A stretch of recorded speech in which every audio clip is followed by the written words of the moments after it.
Bonjour à toutes et à tous, que Dieu vous bénisse.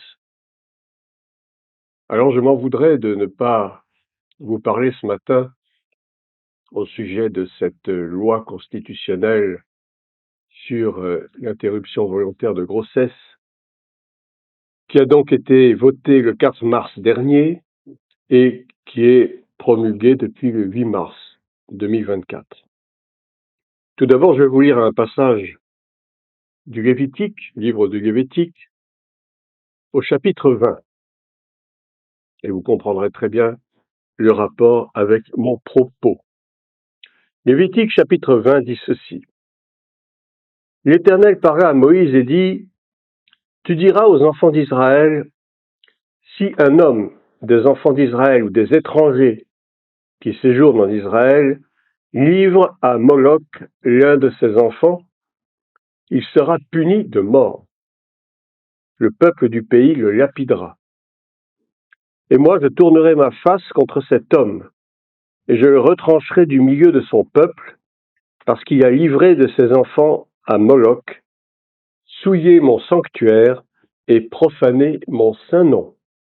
Si le peuple du pays détourne ses regards de cet homme qui livre de ses enfants à Moloch, et s'il ne le fait pas mourir, je tournerai, moi, ma face contre cet homme et contre sa famille, et je le retrancherai du milieu de son peuple, avec tous ceux qui se prostituent comme lui, en se prostituant à Moloch.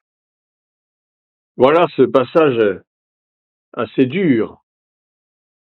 C'est la loi de Moïse, c'est la loi que Dieu a promulguée à Moïse. Mais je pense très sincèrement, certainement beaucoup d'entre vous me contrediront, ne seront pas entièrement d'accord, que nous sommes dans des temps où, effectivement, le monde est en train de se souiller avec des divinités païennes,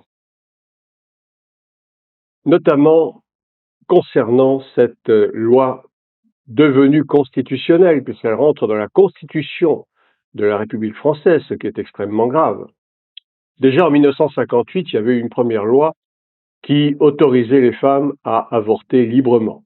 Et puis, en 1975, il y a eu une nouvelle loi qui ne faisait qu'entériner et même peut-être augmenter un peu l'ancienne, par Madame Simone Veil, ministre de la Santé de l'époque, et qui autorisait en plus les femmes, leur donnait le droit plein et entier de pouvoir recourir à l'avortement de façon libre et même totalement remboursé par la sécurité sociale. Et puis voici que en 2024, donc, cette loi prend un autre tournant beaucoup plus décisif et beaucoup plus radical, car elle rentre dans la Constitution de la République française. C'est-à-dire que la République française admet dans sa Constitution que l'on puisse donner la mort à des enfants qui sont en cours de formation. C'est extrêmement grave. C'est extrêmement grave. Parce que c'est comme si le pays trouvait normal, avait adopté de plein gré que l'on puisse procéder ainsi pour éliminer purement et simplement des enfants non désirés pour des motifs, la plupart du temps, sociaux ou psychologiques, mais qui en réalité ne se justifient pas. Et donc, condamner ainsi des enfants à naître qui ne naîtront pas finalement et qui mourront avant même d'avoir atteint la maturité, de pouvoir être mis au monde, eh bien, c'est comme si on livrait ces enfants à Moloch, le dévoreur d'enfants, ce Dieu terrible, ce Dieu impitoyable à qui on sacrifiait des enfants afin d'apaiser sa colère. Vous voyez que nous sommes finalement retournés à l'ancienne époque, à l'ancien temps, où on adore maintenant tout et n'importe quoi, où finalement l'esprit de l'homme est complètement perverti par son environnement médiatique, par les réseaux sociaux, par les nouvelles mentalités qui fleurissent maintenant dans nos églises, qui consistent à ne plus condamner le péché, à admettre le mal en son sein, et qui finalement fait tomber une grave malédiction sur la nation. Lorsque Dieu dit que les personnes, les hommes qui vendent leurs enfants à Moloch, qui sacrifient leurs enfants à Moloch, doivent être retranchés du peuple et même lapidés, doivent être punis de mort. Mais pensez-vous que cette loi soit annulée? Jésus a dit lui-même, je ne suis pas venu pour abolir la loi, mais pour l'accomplir. Ce qui était valable autrefois l'est toujours. Ceux qui livraient leurs enfants à Moloch autrefois, ce sont les mêmes qui aujourd'hui encouragent l'interruption volontaire de la vie, puisque ça ne s'appelle plus IVG, mais IVV maintenant. Ce sont les mêmes qui encouragent cela et qui finalement trouvent que c'est tout à fait normal et qu'on ne doit même pas s'opposer à cela. Ces mêmes personnes devraient, si l'on en croit la loi de Moïse, être punies de mort aussi. Mais Dieu agit autrement aujourd'hui. Et si ces personnes ne seront pas punies de mort véritablement, au sens physique du terme, eh bien, ils encourent non seulement une grave malédiction pour eux-mêmes, pour leur famille, mais pour la nation tout entière. Et c'est ce qui menace notre pays de France aujourd'hui, c'est de voir le sang de tous ces enfants sacrifiés qui va souiller le sol de la nation, ce sang qui crie contre Dieu, qui crie à Dieu.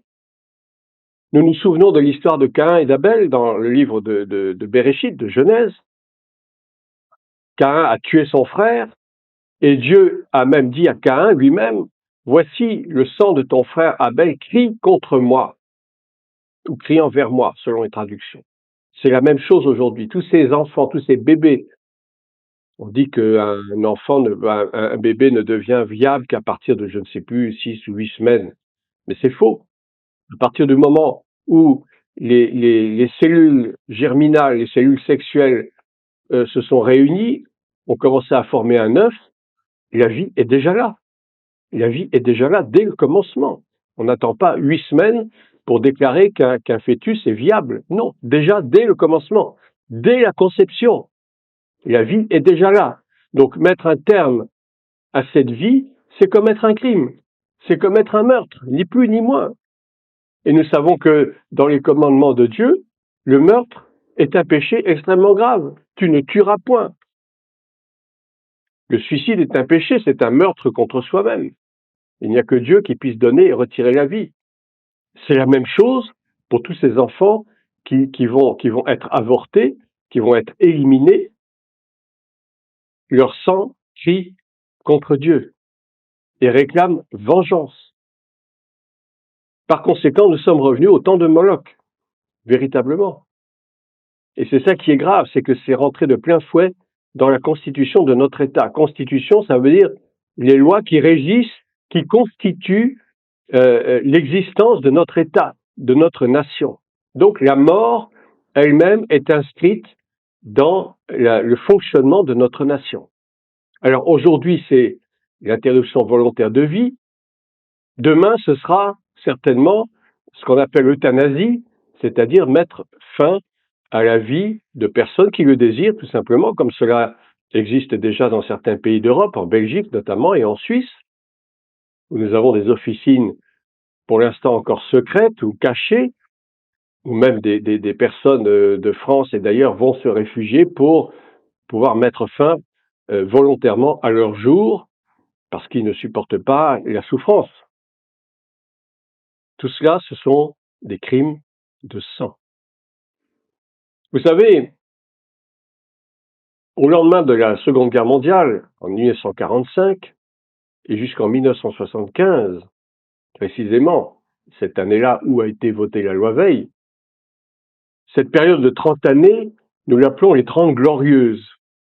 Ce sont effectivement 30 années où la France a connu une prospérité sans précédent, un relèvement économique sans précédent, où les foyers, les ménages avaient de quoi pourvoir à leurs besoins, pouvaient même s'acheter des choses qu'ils ne pouvaient pas avant. En réalité, ce furent 30 années vraiment de prospérité pour la nation. Et chose curieuse, à partir de 1975, l'année où cette loi Veil a été promulguée, eh bien, c'en était terminé de la prospérité de la nation française. L'économie a commencé à décliner. La société est devenue beaucoup plus terne. Les familles ont commencé à se diviser. Il y a eu des recrudescences de divorces. Pourquoi? Bien tout simplement parce que Dieu avait levé sa main contre la nation déjà, à cause de cette loi de 1975. La France a commencé à décliner jusqu'à aujourd'hui. Alors que pensez-vous qui va arriver dans notre nation depuis que le 8 mars 2024, cette loi est entrée dans la constitution de l'État français? Franchement, on ne peut rien attendre de bon dans notre nation. Je crois qu'au contraire, Dieu va déchaîner sa colère contre la nation d'une façon ou d'une autre. Attendons-nous, et je ne suis pas prophète, mais je le dis simplement au regard des Écritures et au regard de ce qui nous entoure, de ce qui se passe actuellement. Regardez comment la France est déjà dans un déclin profond. Du point de vue de la société, il y a de plus en plus de délinquance, il y a de plus en plus de viols, il y a des crimes sexuels, les familles sont de plus en plus divisées, les divorces ne font qu'augmenter, on ne se marie plus pour le meilleur et pour le pire, on ne se marie que pour le meilleur. Mais lorsque le pire arrive, alors on se sépare, c'est tellement plus facile. La société est dans un déclin profond. Les valeurs morales sont complètement bafouées. Et je ne parle pas seulement de la société civile, mais je parle aussi dans l'Église. Et d'ailleurs, à ce propos, je voudrais dire que l'Église n'a pas dit grand-chose à propos de cette loi constitutionnelle. L'Église se tait, comme d'habitude, alors que nous avons besoin de voix qui s'élèvent pour lutter contre ces choses. Nous avons besoin, l'Église doit être la lumière du monde et le sel de la terre, mais au contraire, elle se tait, comme si elle était bâillonnée, comme si elle se bâillonnait elle-même, comme si elle se défendait de prendre position sur des sujets aussi graves qui engagent notre propre avenir, l'avenir de nos familles et l'avenir de nos nations. La situation est vraiment très grave.